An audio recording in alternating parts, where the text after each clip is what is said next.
back to the René of Paris channel. Today's live stream is going to be in honor of Breast Cancer Awareness Month, which is October, so the month that we are in now. And we're going to be having a guest joining us today who is a breast cancer survivor herself. So she's going to come on here and share her story with us. And I think it's a really important thing to talk about because even if you don't currently personally know someone going through this, chances are sometime in your life you might, or you might end up going through it yourself. So it's important to know the ways to kind of have early detection and things like that are really important. And so Silvia Garcia will be joining us in just a moment. Let me add her in as a guest. Hello, Silvia. How are you doing? I'm good. How are you? I'm good. Thank you so much for joining us for this live stream today and sharing your story with us. Of course. I'm happy to be here. Yes. So if you want to just introduce yourself to everyone for starters. Yes, my name is Silvia. I was diagnosed with triple negative breast cancer in March of 2020 when I was 31 years old. I've been in remission for 4 years, and now I actually provide support to other cancer patients and help them navigate through the process. That's really amazing because I'm sure for a lot of people, when they have those early signs, they may not really know what to do. So having people like you out there to be able to show that there is hope and that the kind of what the process is going to be like, I'm sure that's very valuable for people. Yeah. And so do you want to share what was that process like for you? What were maybe some of the early signs? Did you have any family history of it? Yeah, of course. My mom is actually a survivor. She's been in remission for about 12 years. So I knew that I was at a high risk, but unfortunately, I never performed self-exams. Instead, I just ate healthy. I exercised a lot. And I actually ignored the signs. Looking back, my left breast was actually having a sharp pain. The sharp pain had been there for a while, but I worked in a very high stress environment. And I just kind of thought, oh, it's stress. It's nothing. It'll go away. Right. And then I found the lump by accident. And looking back, it was definitely the cancer. Wow. And so what was the process like going to the doctor and kind of having them confirm that with you? What were kind of some of the first things that went through your mind It at was that time? it was so scary, right? In my mind, I'm only 31, but also seeing my mom and the way she faced cancer and just knowing a little bit about that, I remembered thinking nobody's too young. Cancer can affect anyone. So I go to the doctor and they say, you know what, you're too young, but let's go ahead and schedule a mammogram anyways. Wow. Mammogram says something seems off. And again, they tell me you're too young, but we're going to do an ultrasound and a biopsy anyways. And then it came back. The official results showed stage 2B triple negative. Wow. So there's no such thing as being too Yeah. young.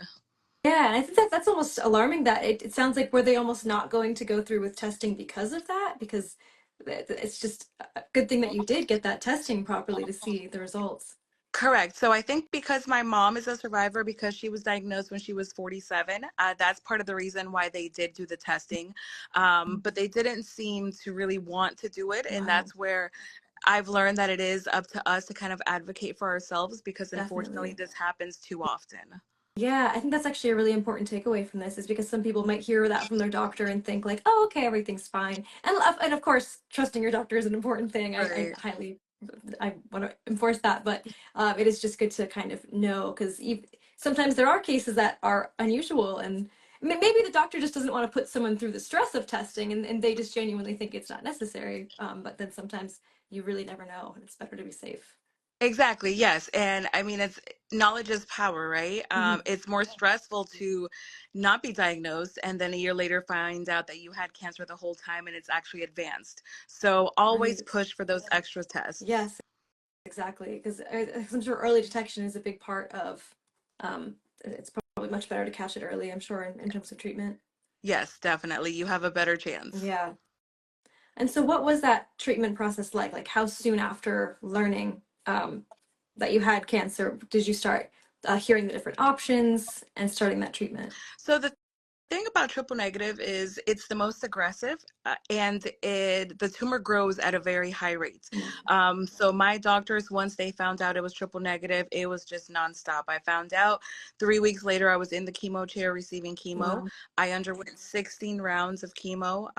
It was a very aggressive type, but because I had been leading such a healthy lifestyle, thank goodness I was able to handle it pretty well.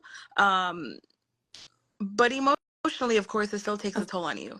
And My diagnosis was in the middle of COVID. It was in 2020. Wow. So nobody could go with me to my appointments. My Mm, husband and I were quarantining.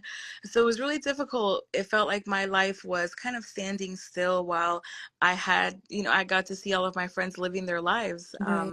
It felt very isolating for sure. Yeah, I can imagine that that's really scary to go through. So, were there any people in your life that felt like your kind of main support system, or people that you knew that went through this, or anyone you even met from the process that were kind of able to? Yeah. So when I was first diagnosed, the first thing I did, I went to Instagram and I looked for a community, right? I Yeah. wanted to see other young women, and I did find that support system. But I will say I didn't see many Latinas educating, sharing Wow. their stories, and advocating. And I just knew it was something I had to do when I was ready. So I Yeah. do that now, which I'm very thankful for.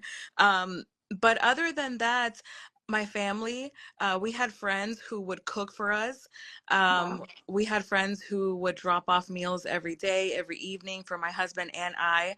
So if you are looking for a way to support a cancer patient, meals are always great.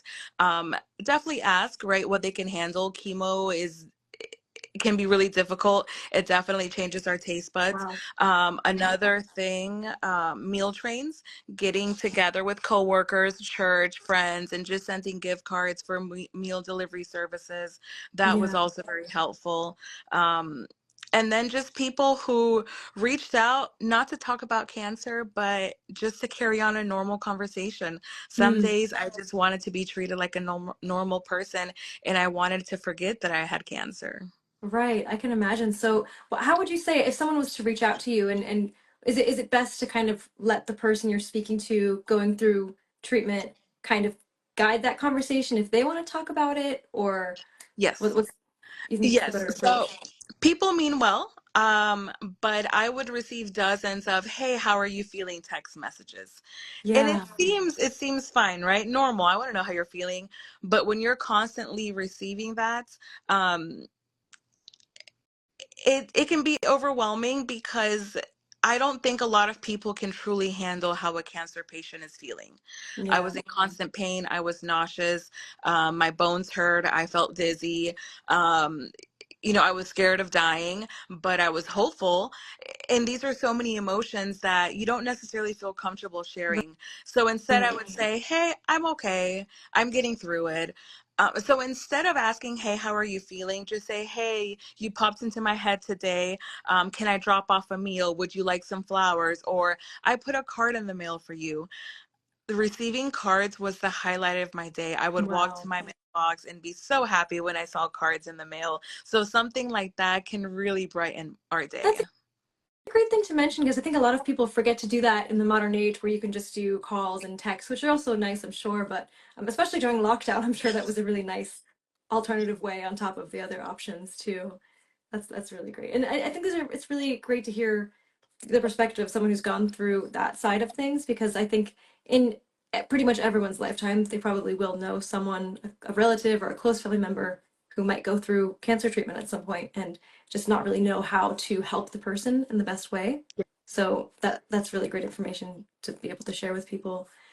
So you mentioned that you, and I see from your page as well, that you definitely live a healthy lifestyle. You're very into fitness and your videos are really inspiring, even just in that regard. Was that something that you were into because you knew you had this family history and you just kind of wanted to stay as healthy as possible? Or was it just something you happened to be interested in? So I've always enjoyed working out, but once I found out that I had the family history, that was my why. I think, especially with fitness, I think a why is very important. We all want to lose weight. We all, right, have a couple of extra pounds, but it has to be deeper than that. And for me, Hmm. it was being as strong as possible, being as healthy as possible. So that was always my why. And over the years, I just increased the intensity. I went from regular workouts to CrossFit to running half marathons. And then 2 months before my actual diagnosis, I attempted to run a full marathon. Wow. I didn't feel well, and I pulled myself from the race at mile 22. Hmm. And little did I know that the breast cancer was already there. So Yeah. it's definitely my goal to go back and finish that marathon. I'll be following your story, of course, and I'm rooting for you. I know you're going to do it at some You. point for sure. And You. I think people who run marathons are like have superpowers because I can't even imagine. And so that's really really great. And when you were going through treatment, uh, how were you able to kind of maintain any sort of self-care routine like that? I'm sure you weren't able to do the same extent of things that you were doing before. So my husband turned our garage into a gym. Wow. And my CrossFit page had a private group for the members, and they would post the workout every single day. So although I couldn't go into the gym, I would take that workout and I would modify it. Okay. And I know it sounds crazy, but physical activity actually helps manage the side effects from chemo. Now, my body was used to CrossFit, so I'm not telling cancer patients to go out and do CrossFit, but whatever that looks like for you, whether it's walking down and back your driveway a couple of times a day, maybe just going for a short walk around your neighborhood, getting on a stationary bike, swimming in a pool, whatever that looks like for you, it will and it can help manage the side effects from chemo, helps with the nausea, and it helps with your mental health. Yeah, I For can me, imagine. Hmm. there's so much that you can't control when it comes to chemo, but just the ability to move your body, it's such a blessing. Yeah. That is amazing. And just being able to kind of do what you were able to do in your current state, depending on each person, like you were saying, is uh being able to, yeah, not feel bad that you can't do the things you used to do, but do what you can. And Yeah. I'm sure that can help both physically and the mental health aspect as well. I'm Yes, sure it makes a huge definitely. difference. Were Yeah. there other things similar to that that you did that you feel helped you through the treatment along the way, in addition to that? So for me, sharing my story, I think a lot of time as cancer patients, we are there's a lot of pressure put on us to be happy and smile, but that's not what it looks like every day. And I don't think, oh, woe is me, right, is also the right option. I think it's important to feel your feelings. Yeah. So I use social media to kind of just share how I was feeling, the good and the bad. Um, and there are days where you feel bad and it's okay to cry and, do what you need to. But then the next day you're going to get up and just keep fighting because that's all we can do. So sharing my story and just advocating, especially because I was diagnosed at such a young age and the Right. doctor said you're too young, it's probably nothing. So just learning to advocate and encouraging others to advocate for themselves as well. Right, absolutely. And I think that all goes into how important it is to raise awareness. As you always hear the phrase Breast Cancer Awareness Month, and it kind of loses its meaning when you hear it so many times from people who haven't personally gone through that. But it really is so important to remember things like screening and all of that, and the awareness around the fact that you can't be too young to get it, and that's such an important part of your story that you're able to share, and especially as you're going on social media and finding this community of people going through the same thing. Have you encountered a lot of people after, like, kind of in recent days that are maybe just starting back where you were before that you're able to kind of connect with? Yes, and it's so amazing, and that's why I feel if you feel comfortable, I feel it's so important to share our story because we were all once there, right? Just diagnosed, so lost, trying to find a community, trying to find somebody to inspire and motivate you. And I have found women who are recently diagnosed who reach out and they're so scared, and just having those conversations and being able to provide a little bit of hope, it's just so amazing. Yeah, and I'm sure there's people who maybe if they're not comfortable sharing their story publicly, even just making an account and keeping it private and using that as a way to anonymously connect with people, or like just not posting publicly, but kind of using the messages and things like that. Because as someone with alopecia, I know the alopecia community is like something that has helped me a lot, and it's a very different experience. But I'm sure that community aspect online can kind of help you from feeling too isolated. Yes, definitely. Especially because some people might live in an area where they don't have in-person support groups, or maybe their family members and loved ones aren't providing the best support. Hmm. So finding that community online can be really amazing. Yeah, I can imagine. And now, what was the experience as you were going through treatment? Did you have any sort of hair loss, if you don't mind sharing that part of your story? Yeah, when I was first diagnosed, my hair was actually down to my lower back. I loved Wow. my hair. My hair was my identity. My hair was everything to me. Hmm. I'd been growing it out for about 4 years. Um, so when I was told I was going to lose all of my hair, I just burst into Yeah. tears. I think hair is our identity. Hair Mhm. is a part of us. Some people say it's just hair, it grows back, and it does. But when you're already in a situation where there's not much you can control and you're told you're also going to lose your hair. I mean, losing your hair, you see somebody who doesn't have hair and what do you think? You think, oh, cancer patient, right? So it's not something you can hide. So after my third treatment, it started to fall out in clumps, just huge handfuls of Wow. hair. So I decided to shave it. Hmm. Um, and we had fun with it. My sister shaved it for me, and it felt so weird. I think Yeah. because my hair was so long, in my mind, I felt a little off balance when I laid down on the bed. My sorry, chemo brain is so real. My head just felt so sensitive. The skin felt Oh so sensitive. wow. The Yeah. first time I took a shower, the water hurt my head. It's Mm. these little things that you don't really think about because, you have hair, you take it for granted. Right. And especially if you had hair that long, it's like a whole other part. It's part of your body. It's like a Yes, whole other limb. yes, And yes. so yeah, it's like I think people kind of who haven't gone through that experience kind of overlook that part and don't realize how much even that can affect you emotionally. Especially when you feel like it was part of your identity, which like so many people share that same kind of story. Yes, agreed.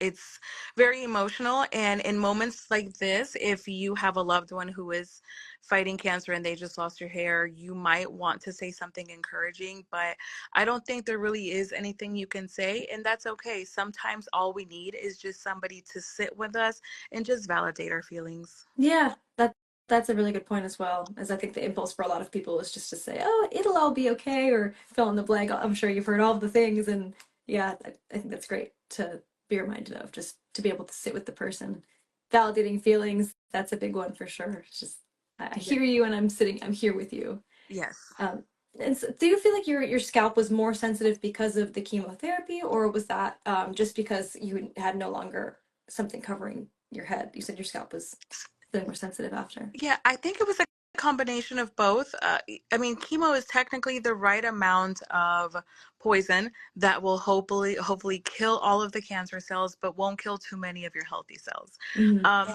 So it affects every part of your body. So I do feel like it was a combination of both. Yeah.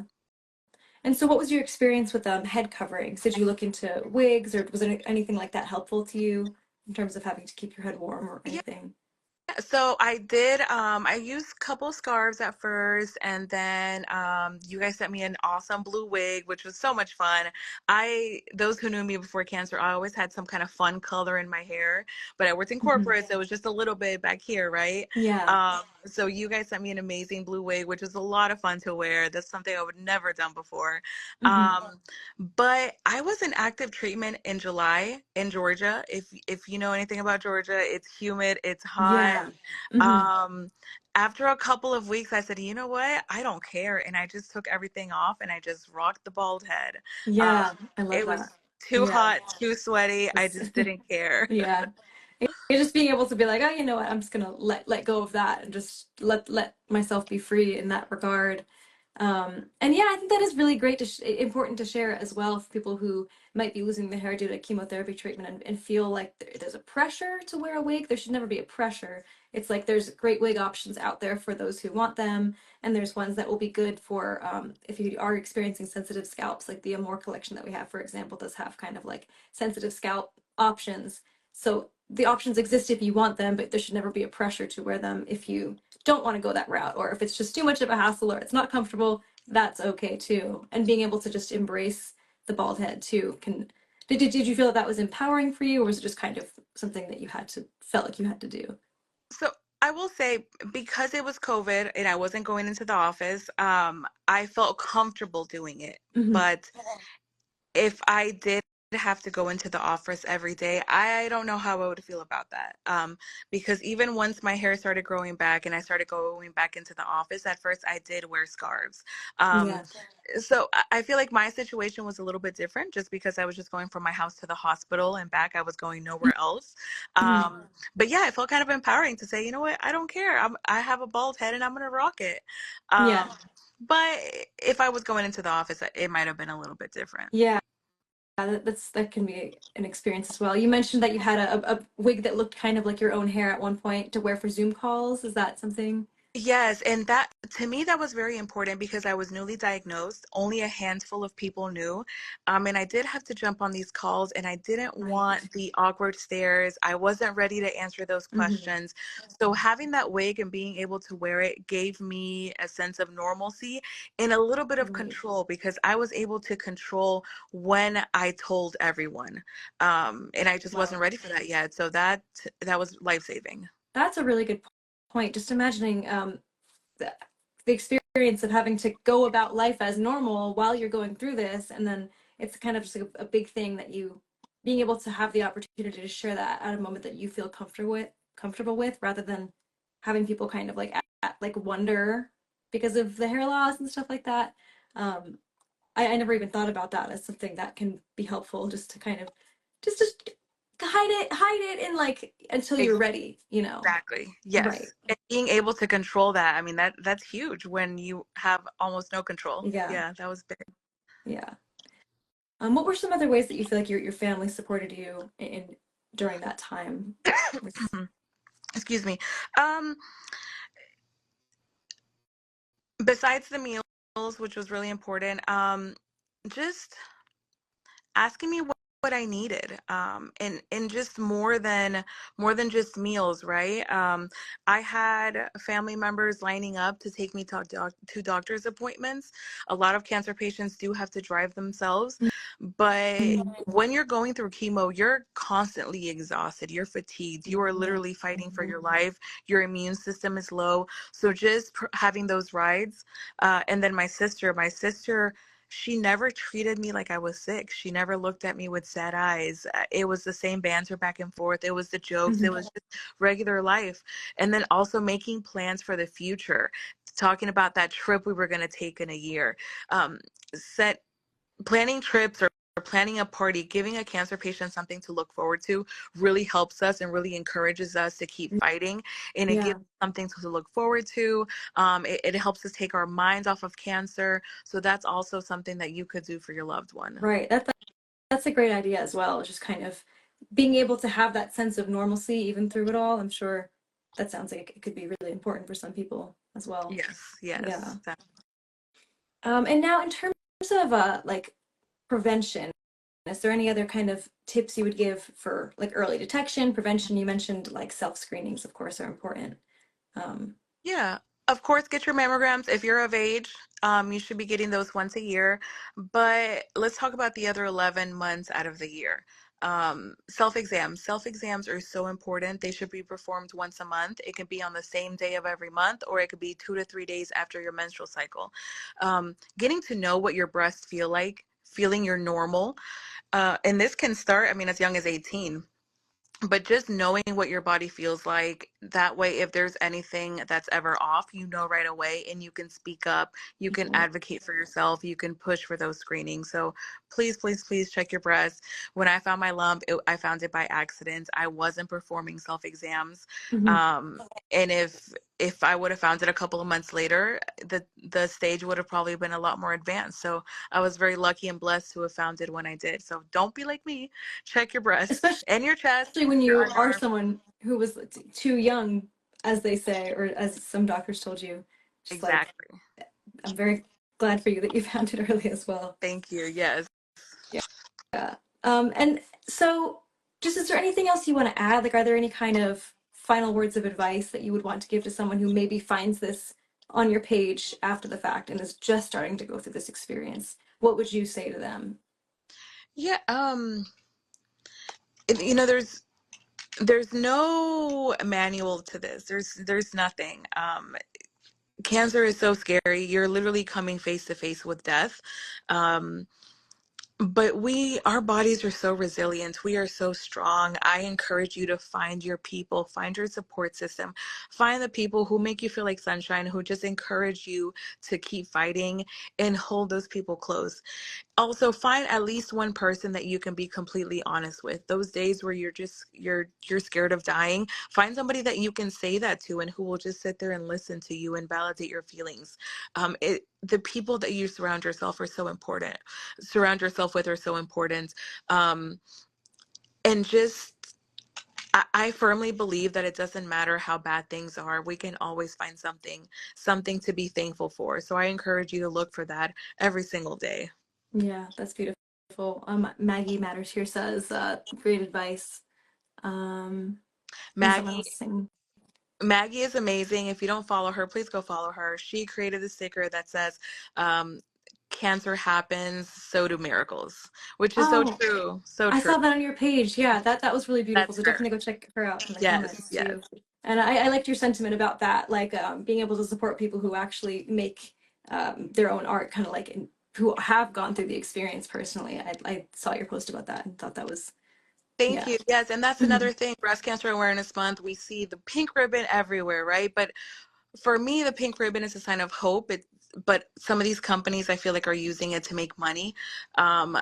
Before you buy something pink, try to find out, are they supporting a nonprofit? Where is the money? Is there a Mm, set amount that they're donating?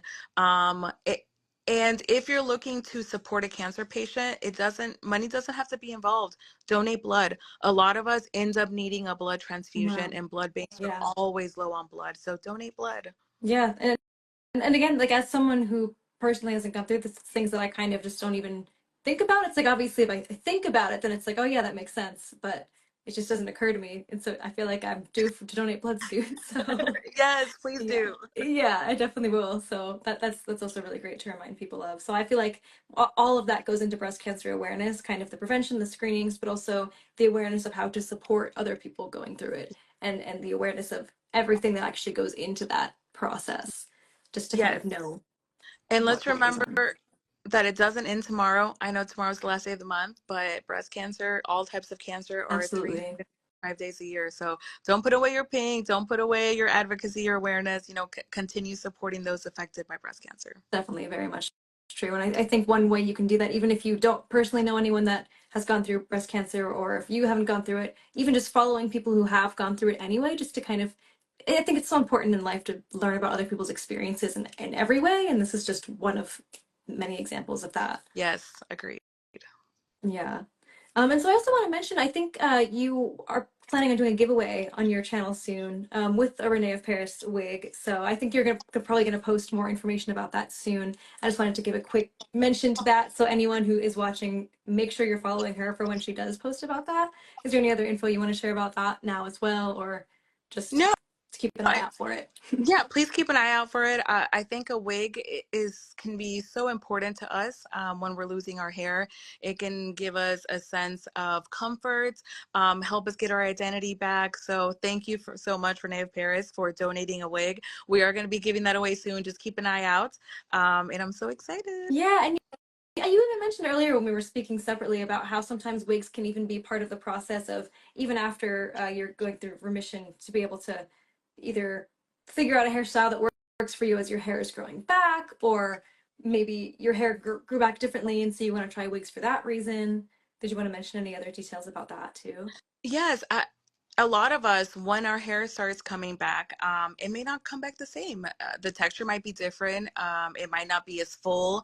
And many individuals choose to continue wearing a wig, whether it's to, maybe not have to style their own hair, or just until they feel a little bit more comfortable with their new hair. So, I mean, I think just having a nice, a nice wig it can really boost our confidence.